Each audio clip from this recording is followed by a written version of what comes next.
Welcome to the Kotak workshop.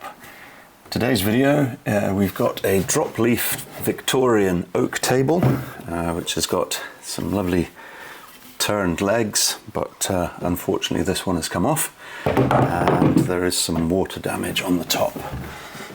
So today we're going to do quite a simple restoration, really just tidy up the finish on the top, make the repairs and give it a good clean and a wax.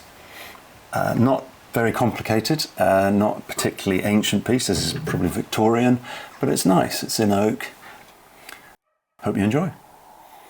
Okay, so the first thing we want to do is see about this repair.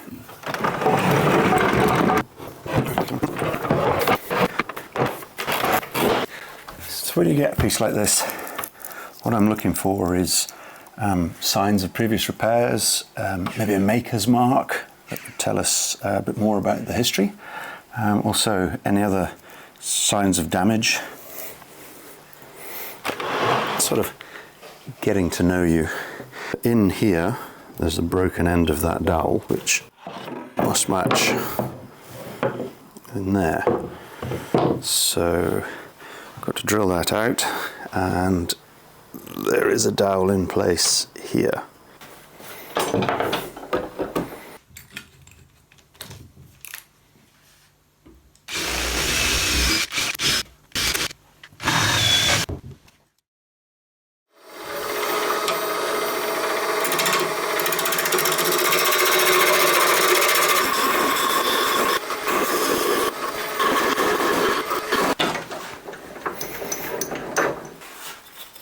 So I've taken that dowel that we just made, and then I'll just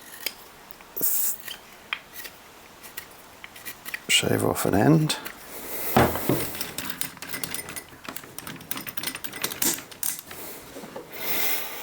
This is a dowel plate, so what I'm looking for is 7/16.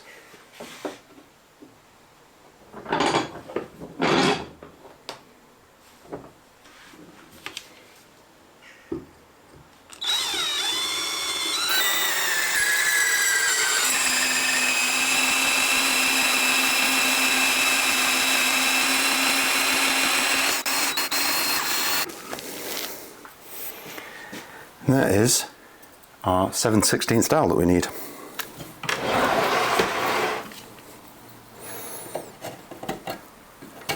Perfect. I'll cut this off on the bandsaw and we can crack on. So here's the issue. If we connect this in up here, then down here that would sit there, but how do I get the dowel in? If the dowel is in there, then it's trapped. So I could take it apart. I don't want to do that, but I've noticed that the dowel here is sticking out. So I think what we do is drill this out and replace it and glue it. Because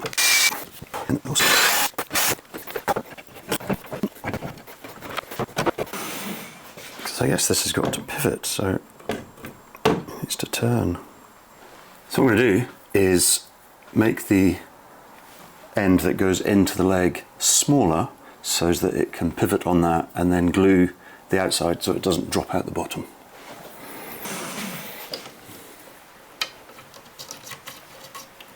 That spins quite nicely.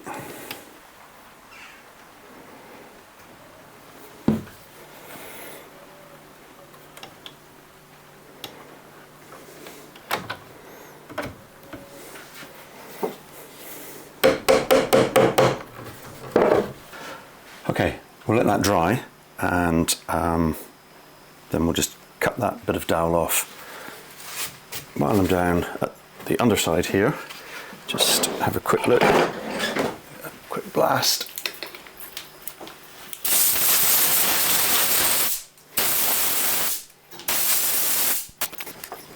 It's in good condition. I don't see any maker's marks, but there's no woodworm. there's no cobwebs. I think it's okay. So we're going to flip it over and start working on that top. So when I'm presented with something like this, you've got to decide how much trouble you want to go to, how much do you want to preserve, different from different angles. So you can see quite a bit of water damage here. There's a few spots on this leaf. So often there's a thing that I do in these restorations where we try and keep the patina. This doesn't have very much. It's been restored before. It's got quite a glossy finish on it, and then the finish has disappeared here. It's very standard oak. It doesn't have ink stains or anything of great age, but there are some circles. There's a few scratches, but I don't think it needs to be sanded to oblivion. But what I am going to do is take this finish off and some gunk on it as well, and then be able to even this up. If after doing that I can see a colour difference, I might have to do some sanding or some oxalic acid or something like that, but I don't think so. I think simply taking it off with a very basic paint stripper, varnish stripper will be more than enough. Let's see. This is the cheapest, most basic paint and varnish remover just from a regular store. It's kind of gel-like. Now, careful at the edges, because if you've got nice legs on the table that you don't want to strip, then getting drips off the end means that it will strip some of it off and you'll end up doing the legs as well. This is not an industrial strength product, it's off the shelf. I find it's quite effective on stuff of this age. Simon Gilboy at Gilboy's has got a really good video on the different types of commercial versus domestic stripping.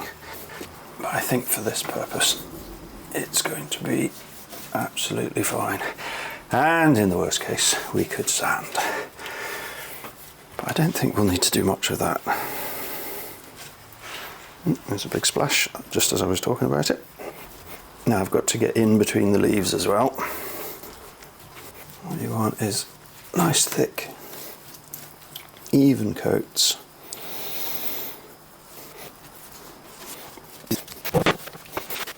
Now some YouTube videos show you really extreme makeovers and with extreme equipment, but this really is something you can do at home.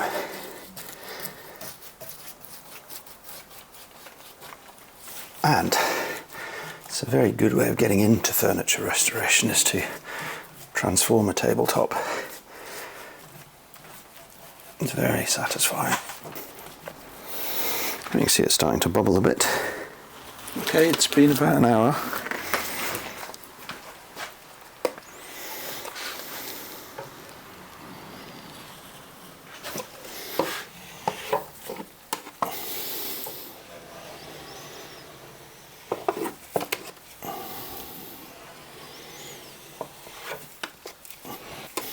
Now I'm using a metal scraper, but I don't want to scrape too hard such that I scratch the wood, because that'll have to then be sanded out.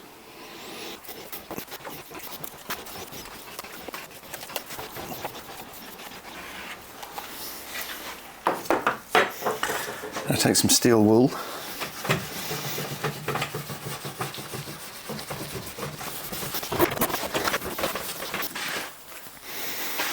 There's no getting away from it. This is quite a dirty job, which is why gloves are a good idea.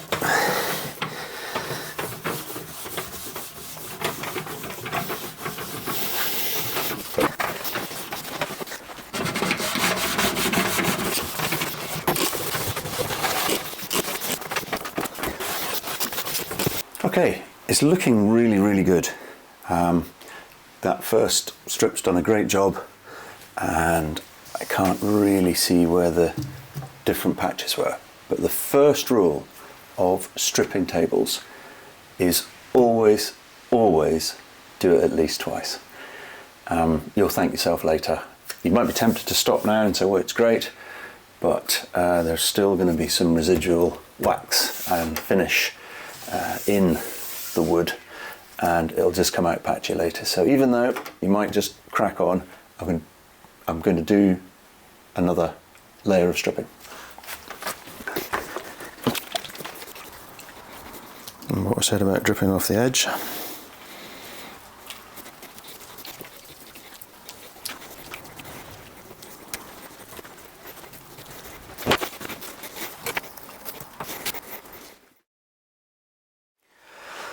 Okay, time to take the second one off.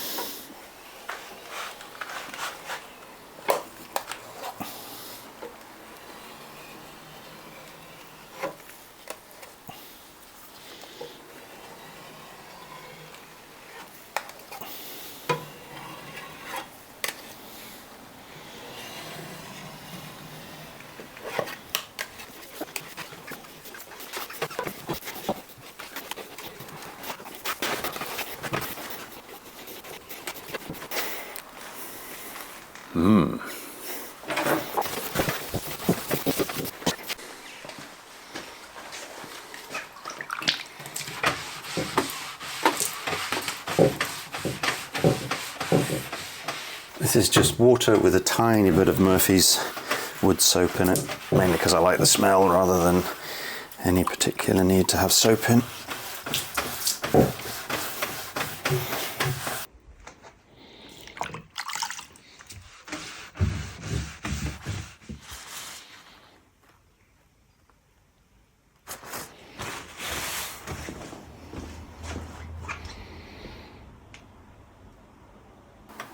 Okay, this is drying now. I've given it a good clean and a good wash and got into the edges as well and all the way around right in the corner of the lip.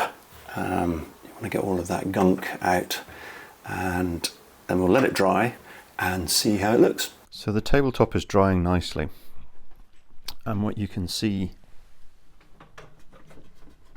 is the different planks that made up the table. But look at this one here. Look at that beautiful tiger striping in there. As I tilt it, I wonder if you can see the beautiful chatoyance, which is a cat's eyes three-dimensional effect. Stunning. So what does that mean? So choices here are to sand it down, and you would then take out this dark grain filling and have a much lighter oak.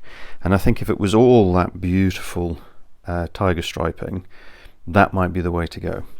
Other choice would be to go more original and stain it back to a dark oak, similar to the colour of the legs.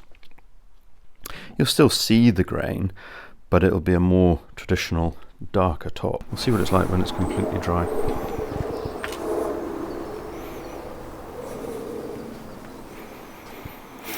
Here we are. So it's dried out really nicely, and the only thing I notice here is that's going to need a repair. So it's dried overnight and it's looking really nice, and I cannot see any difference where the finish was off before, which is great news because it means we don't need to do any sanding, and there is a repair here that we need to do, and what I want to do is match that up with some oak and get a replacement in there before we do anything else, so that if there is some colour matching we can do that.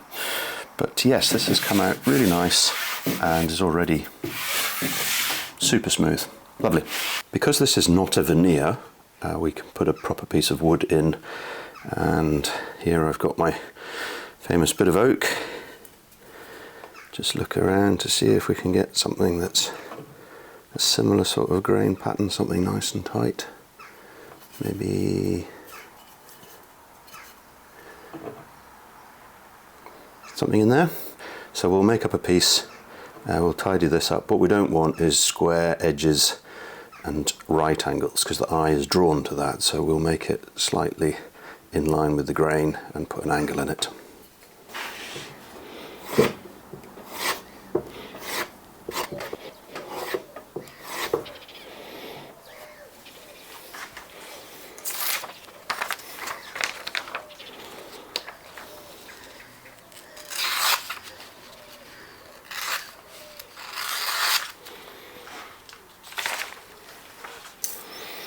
Sharp chisels are safer chisels. So I'm putting the flat side of the chisel to the outside so that the bevel doesn't damage the wood on the bit that's going to be remaining.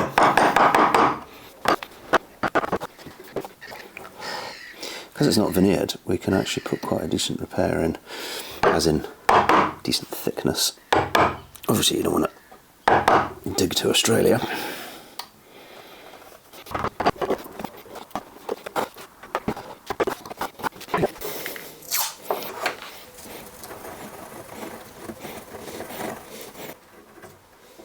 So this is my famous block of oak, and I've just cut a piece of it relatively thick.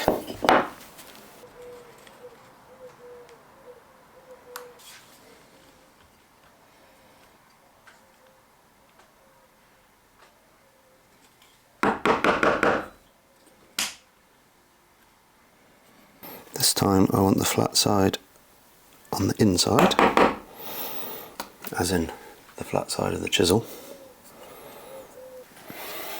The world's tiniest saw.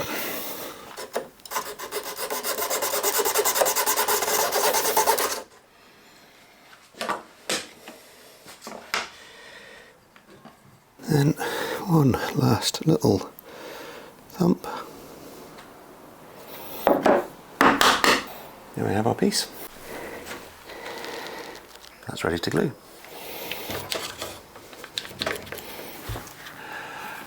Okay, while that repair is drying, I'm going to get the table back up onto the workbench and just clean up and tidy the legs and the base, because I want to leave that for as long as possible. I am going to use a cloth this time because we've just spent ages cleaning off all the wax and wouldn't like to get it scratched now. So we'll protect that and get it up on the bench. Okay, got the table back up here, and as I was doing that I realised that this one, this leg, is broken as well. So that's the one we fixed earlier, and I'm going to have to drill out the dowel. At least we know which way around to do it this time, so we'll quickly do that. So I've made up another dowel peg, and we'll crack on.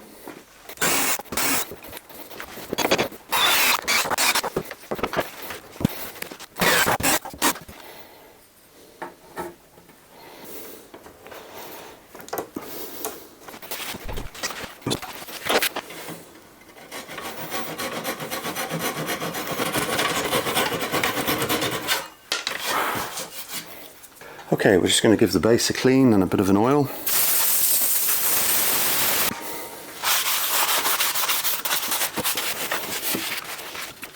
So I've got a bit of wood dye, it's dark oak, it's oil based, it's a bit of a restorer's magic. I'm not staining it per se, more just bringing back some of the luster and colour. And it just brings out the natural stain, or the existing stain, very well. I only need to really do the finished parts. By that I mean I don't need to do the underside, but the bits that would be seen, particularly around the legs that get a bit of wear and tear, just makes it pop. There are several products that you can use. A lot of people use Old English. I've got some of that.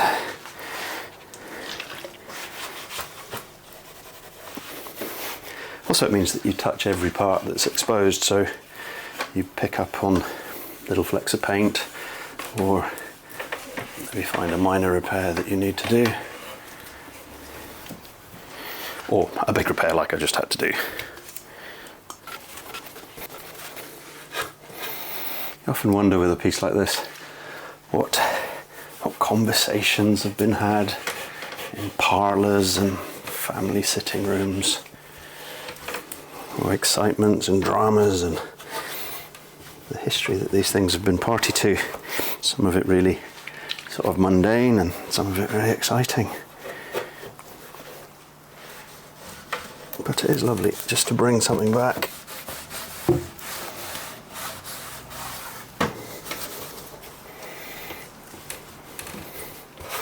There we go, didn't really need very much. Just a quick lick, as they say. Right, while that's drying, that repair, let's think about the stain we want to put on. Now normally I would use, say, a dark oak, but a wood dye, and you see me use it a lot of times. It's an oil-based Blackfriars product. But this is a bit of an experiment. This table isn't for a particular client, so we've got a bit of a choice. I've got some Colron wood dye, a Georgian medium oak. This is a water-based. And then I've also got the English light oak. And then I've got a Furniture Clinic dark oak, environmentally friendly, low odour, non-toxic, fast drying, and colour fast, easy to use. So what I'm going to do is take that block of oak that I used for the repair. So it's an old piece of oak, and I've just planed down both sides. I'll put some tape on, that'll give me 4 surfaces, just to have a look, to see what it looks like. So first we'll just use the dark oak that I've been using already. It's oil-based, I know it well.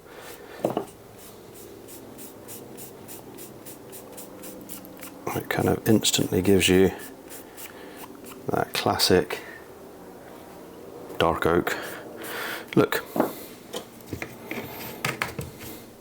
Let's put it side by side with the Furniture Clinic.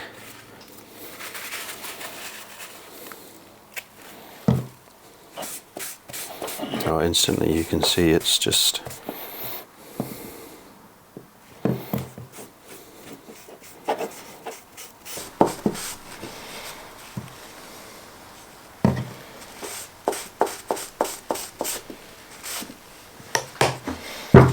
not convinced by that, but okay, we'll leave those to dry. I'll do the other side now, and let's go for the light English oak.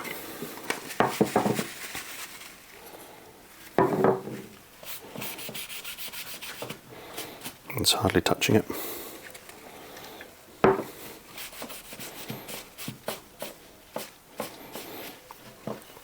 Just looks very light.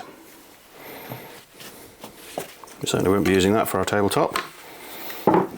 Let's then go for the medium.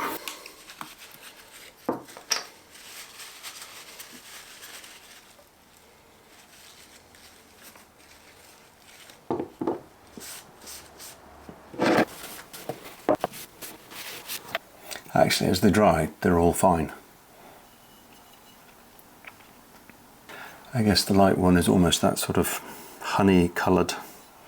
Okay, so here's our sample. This one was the oil-based, and you can see how the Latewood rings, that's the denser ones, have really picked up the stain. This was the water-based Furniture Clinic, not as dark, and the Latewood rings haven't quite picked it up quite as much. So it means that overall it's sort of flatter. Now that might be a good thing, that might be a bad thing, but that's the difference there. On this side with the lighter ones, the Colrons, this has picked up some of the Latewood and it's not bad. And then this is much lighter, as it says on the tin. So that's certainly not what we want for our tabletop. And this is probably a bit light as well. So just looking at these two, well, if we wanted a lighter top, I would go this way. You can do multiple layers. with some dyes and some you can't, whereas the oil-based one comes straight out like that. What I'm tempted to do is put a bit of finish on them and maybe a bit of wax as well and see what happens. Okay, so I've got a tiny bit of Osmo hard wax oil, which is probably what I want to use on the finish table. Just a tiny, tiny thin layer.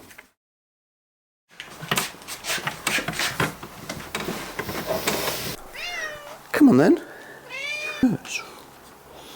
Oh yes. What do you think of this repair? Wow. Is that going to be good? Yes, I think so. It's going to be fine, I think.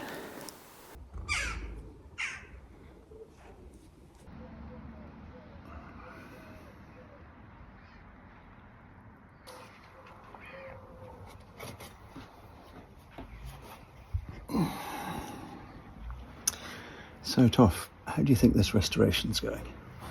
Yeah, you happy? Okay, well that's good. Yeah, I think we should just stretch out for a bit. We've not finished. We can't sit here all day. I've got work to do.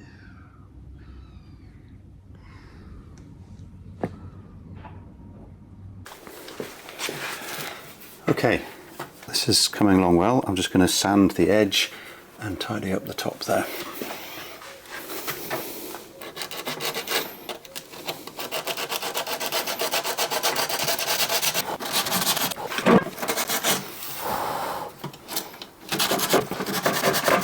What I want to do is just creep up on it very slowly rather than taking, say, a plane or a chisel.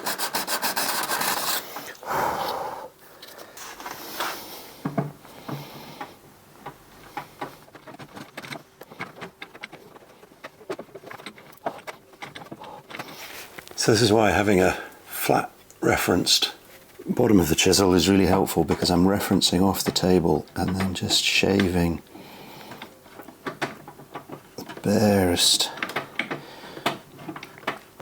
almost dust-like.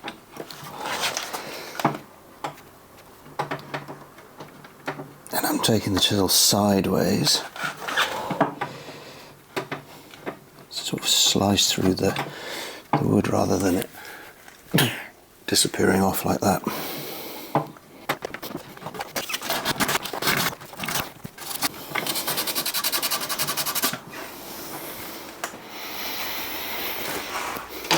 Okay.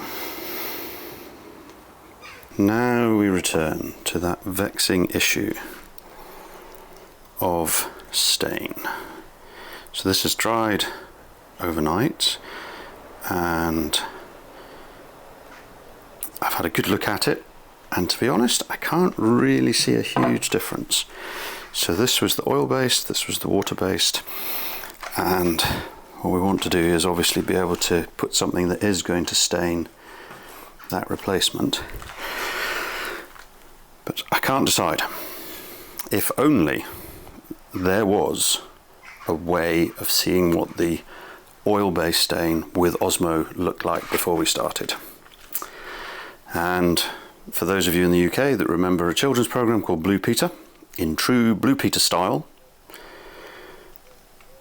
here's one I prepared earlier.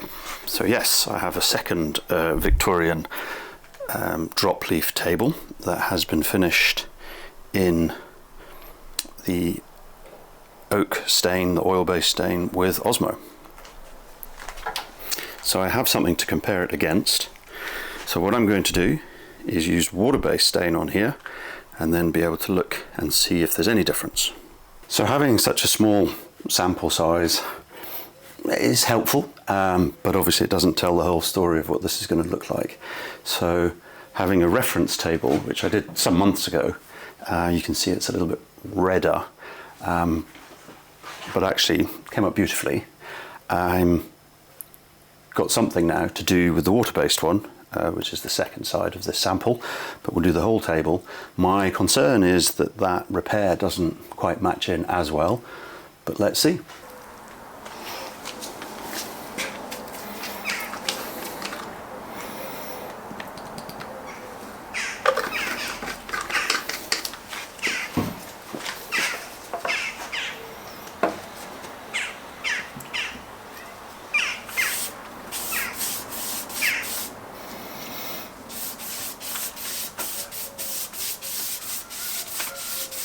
Now when I put it on the sample piece, I wasn't immediately excited about how it went on, because obviously it is water-based, so it doesn't have that feeding feel.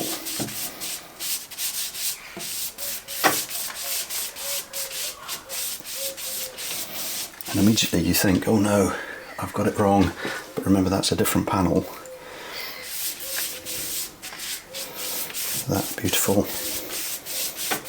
quarter-sawn grain pattern.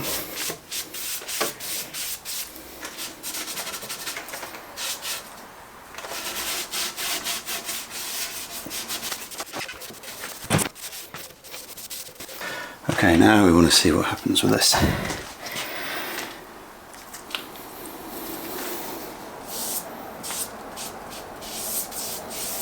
And of course, in an ideal world, my repair would just disappear. But it will be visible. We'll know where it is.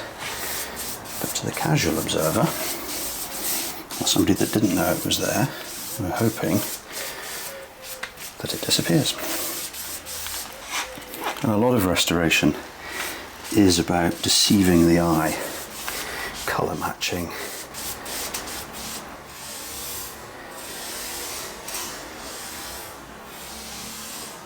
Ooh, that's a nice flick of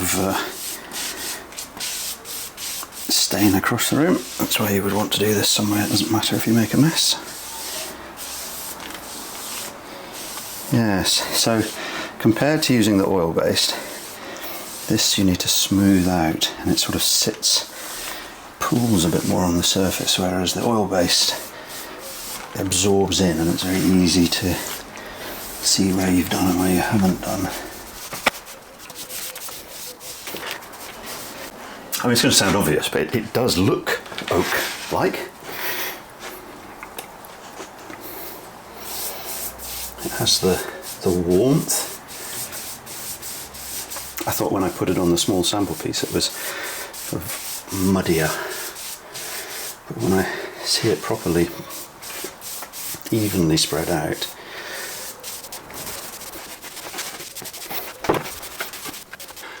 when you're doing anything like this, make sure that you look at it from above, from the sides, from underneath, from the front, from the back, because you'll always spot somewhere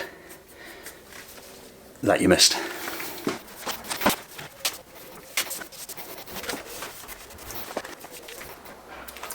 Okay, let's let that dry. Okay, this has been drying. It says on the instructions 10 minutes, but I've left it longer. Okay, what I'm going to do now is put on some Osmo hard wax oil. I've just got a tiny amount in here because it does go a very long way. I like Osmo because it's easy to apply. Once it's dry, it's safe for food contact, but also for tables and hard-wearing areas like this. It's great for being able to put down a hot cup of coffee or spill some water or drink.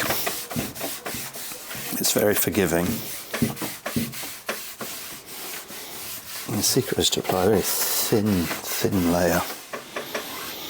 You can see how little I had to use there.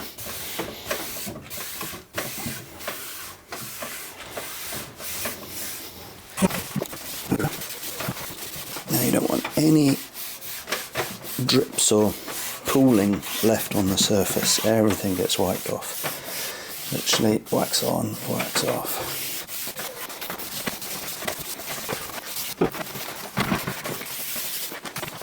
You might be wondering about sanding.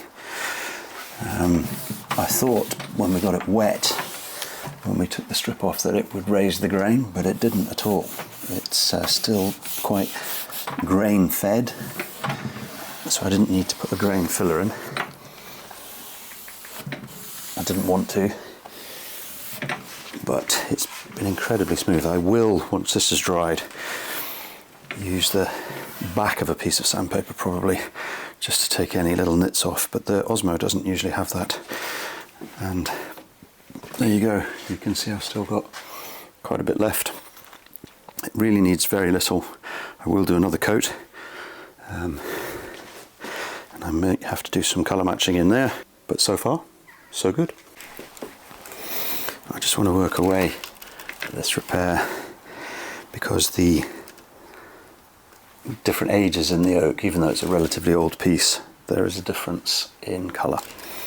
So I want to put a little bit of wax in, and then a bit of stain on top.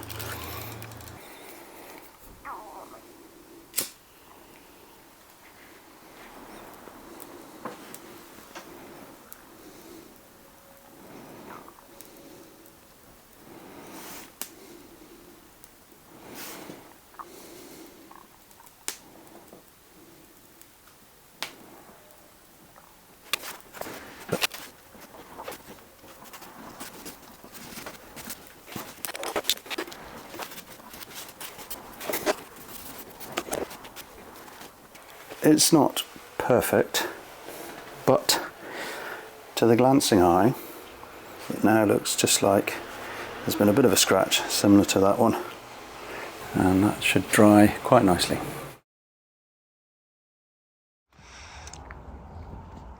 Toff, we've got to finish this.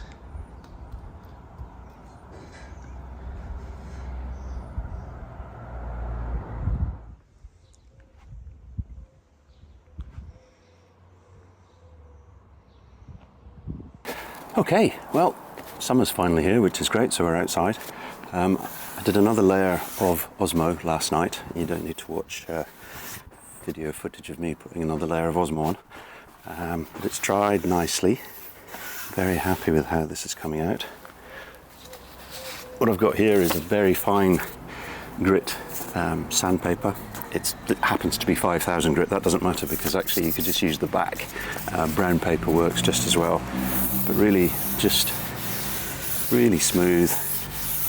There aren't really any nits with Osmo, but just in case.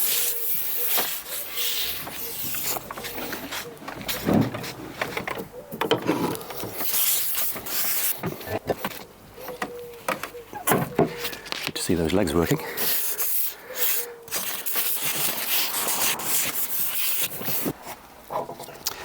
Now I'm going to apply some Gilboy's wax.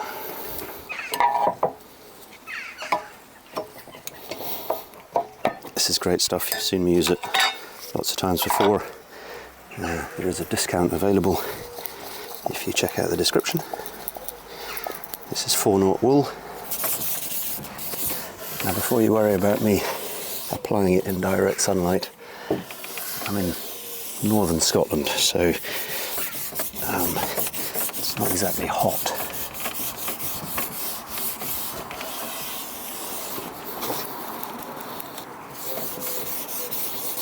What you want to do is feed into the grain.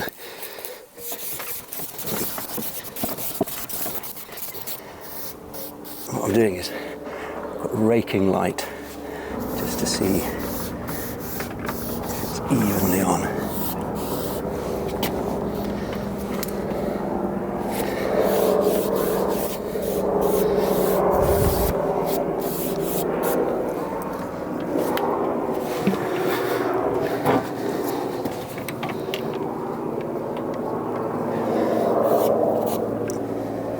Okay, it's been about 20 minutes, so we're going to give it a buff. You can use a soft cloth, a nice lint-free cloth, or you can get one of these attachments that goes on a drill and polish it like you would shoes.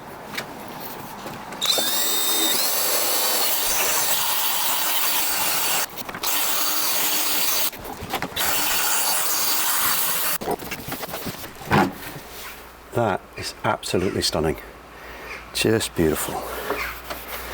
Let's see if we can get some raking shots.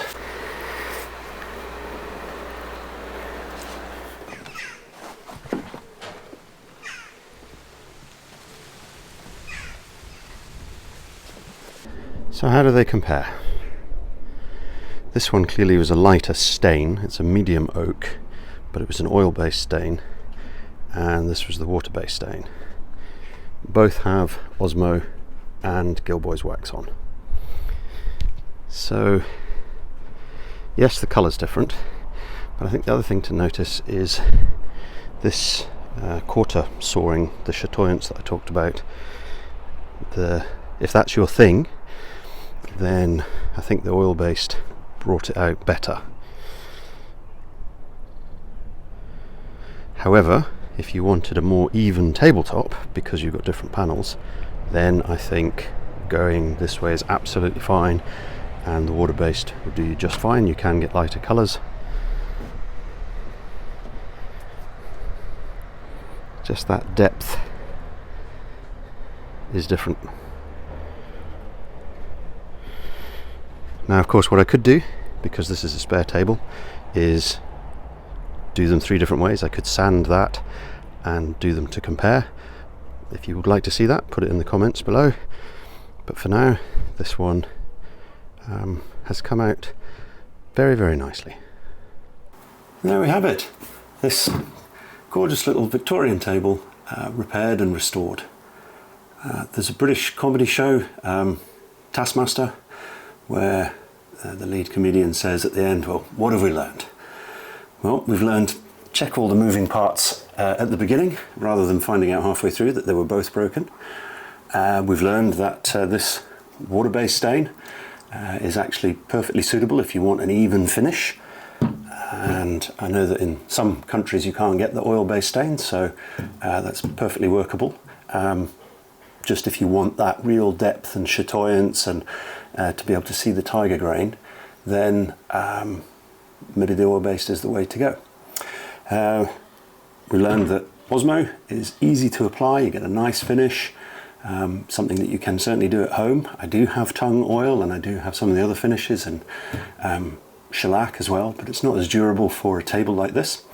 And we've also learned that Gilboy's is glorious as a finish. They're not a sponsor. I don't make any money out of any of these. I do have a discount if you want to order a little kit to try at home. And really what I wanted to show in this video was, can you do all of this yourself at home? Absolutely. Can you sharpen a chisel super sharp without the use of, say, something like a Tormek? Yes, you can. It just takes more time and effort. Polishing, do you need the special brush? No, a nice cloth works as fine. It's just not as quick. And you can certainly, as long as you're okay with making a mess, do the stripping and the finishing at home. I hope you enjoyed that, and we'll see you next time. Thanks very much.